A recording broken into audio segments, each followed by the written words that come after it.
The real agenda of educating black children. All dropouts wasn't because we did not, that we could not, and that we just would not accept the pedagogical formats in which they're telling us we were worthless people. We were people, like they told John Henry Clark, you come from people that had no history, you were ignorant, you weren't born to be anything, you couldn't be anything.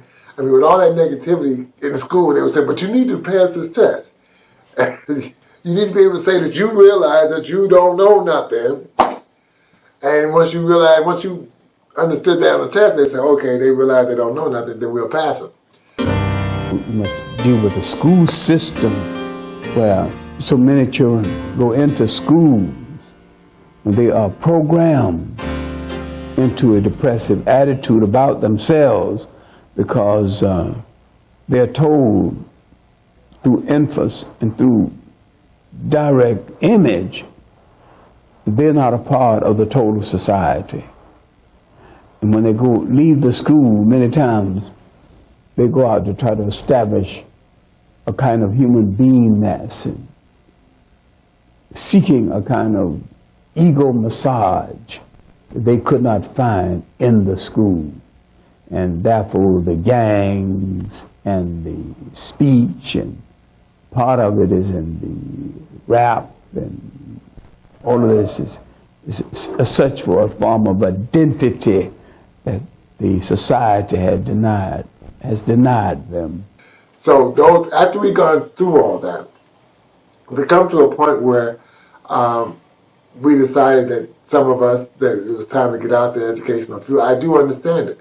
So that kind of, I'm talking parallel to what my development was and what my impact being brought into the African-centered movement. My mom was a teacher. After she raised 7 children and a crazy husband, she went out and got her degree in education, and she would always tell me, Victor, you want to think about, you like kids, you understand people, because I lived on the street. You might be an excellent teacher. And I would say, Mom, but I can't stay in school myself. And I definitely can't teach, don't have me teaching these kids a lie that I myself couldn't do it because I wouldn't be effective. Because I couldn't lie and say, you better get to just the truth. Honest God, George Washington discovered America, all that kind of. The lies, I couldn't do it. But anyway, long story short, because of the steady influence and my connection as I moved through my journey in life, all these things kind of coalesced, and eventually I became part of the teaching system. That was after I became a foster care worker, which was to me was a very nice career, because my job was family reunification, getting children out of foster care, reuniting with their biological family, because that was the issue. What would be best serve children? Would it be best in an institutional setting, or can family settings? And that goes without saying. It's purpose to have children with their biological families as the optimal place for them to be. So my job was to get them out, but in order to get them out the foster care system, I had to get the mom and the parents, or even the grandparents, to be able to accept the responsibility. And so, getting families, and especially the sisters, to quit playing the game with the escapism of drugs and hanging out, and don't give a.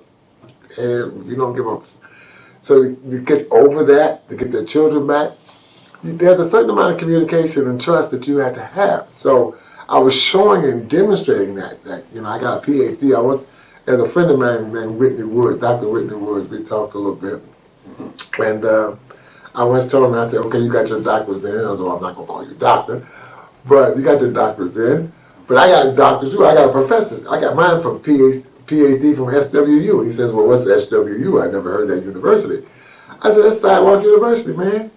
And that means you graduate from the street. And that's one of the best testing modes. So he kind of chuckled at it. But that kind of nurturing, that kind of involvement in my life geared me to be able to go into the classroom. And so that prepared me. So when Doc called me and put me in the classroom, put me in first grade. First he put me in 7th grade. It was a true story. He put me in 7th grade in the beginning. And, I had to kind of, triage some kids. Because 7th grade, they got the attitudes already locked in some kind of way. But the 7th grade teacher that he had, they put him down in the 1st grade. But when he put him down in the first grade, those young babies had him crying every day.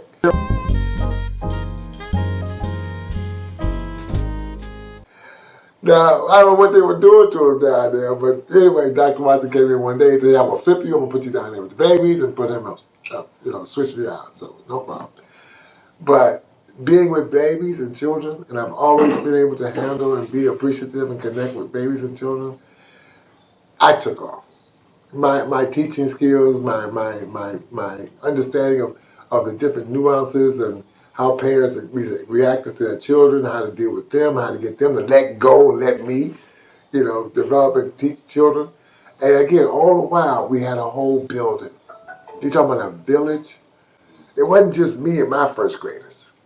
It was everybody in the school and every student in the building. And that was the glory of what African-centered village concept meant.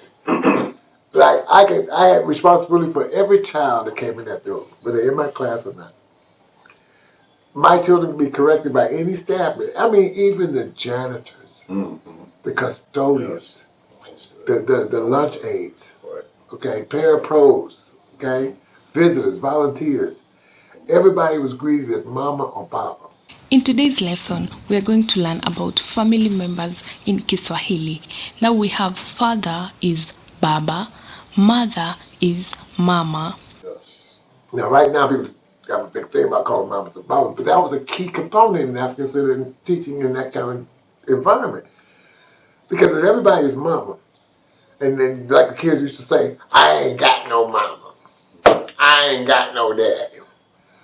Well, you come to school, don't you? You got 20 on this floor and 10 on the floor upstairs. So you got plenty of mamas and babas. Now, that was significant because it's not just that students have to learn the material and the pedagogy. They also have to respect the people that's giving them the material. Right.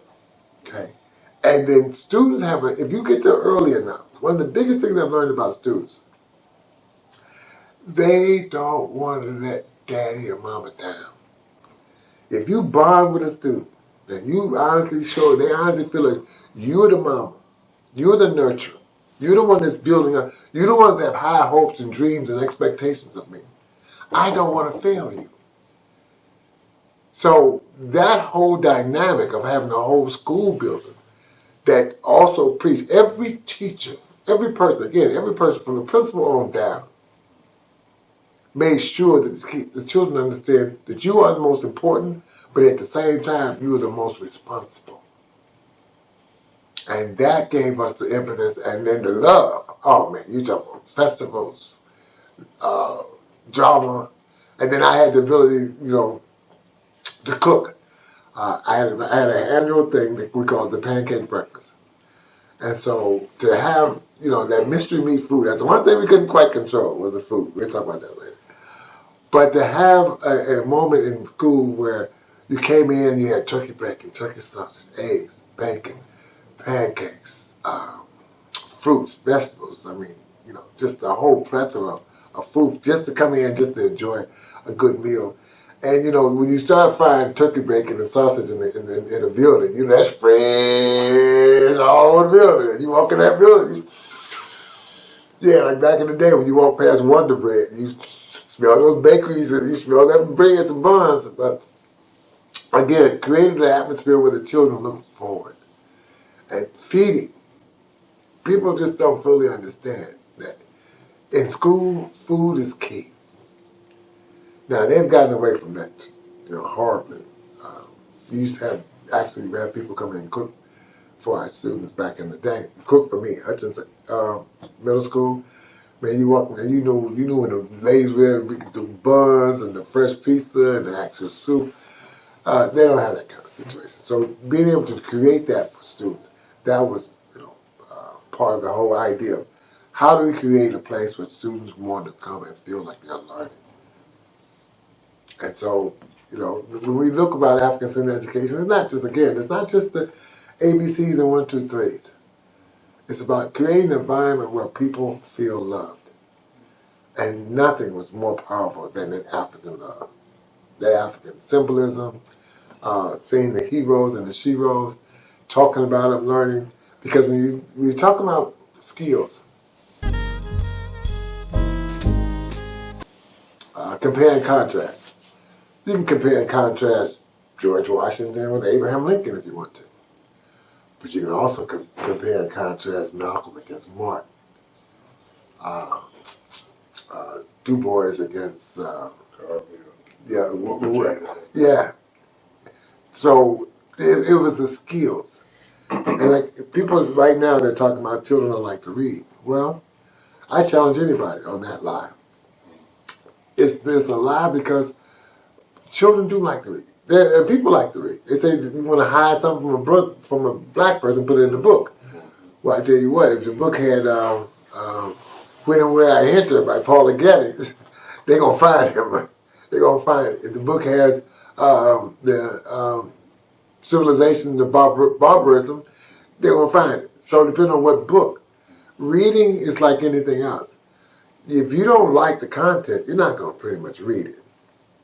Okay? So, to have books and materials that children enjoy reading, black faces, that was important. To have a child pick up a book and there's a black face looking back at them. I am a black child, okay? So reading was fundamental and was perfect and it reflected what was interesting. I mean, because if you look at it, the idea of connection between the author and the reader is the bond to get you to exchange in the book. I mean, a good author can engage any reader. So we had that, and that was one of the things we practiced. So to have the actual books and the text for them to read. Again, going back to the social studies department. You're not going to please Jane, Tommy, Flip, and Betty in the school system. We don't do that. That's the one I had to grow up with. See Flip run. See Jane, Betty, and Tom, and father, and mother.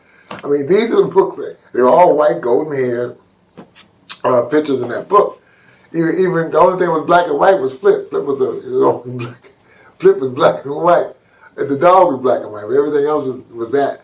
But to see it come out, The Black Snowman, that's another good book. Why Mosquitoes Buzzing in People's Ear. These are all texts that, once our children get to read it, and they say the best part of reading the book is to read it several times. So these are stories that they can be read several times. So to engage our children, that was easy. Again, the right tools, you get the right results. African education. Now, that's all the good part. That's all the glory part. Now comes the hell and high water.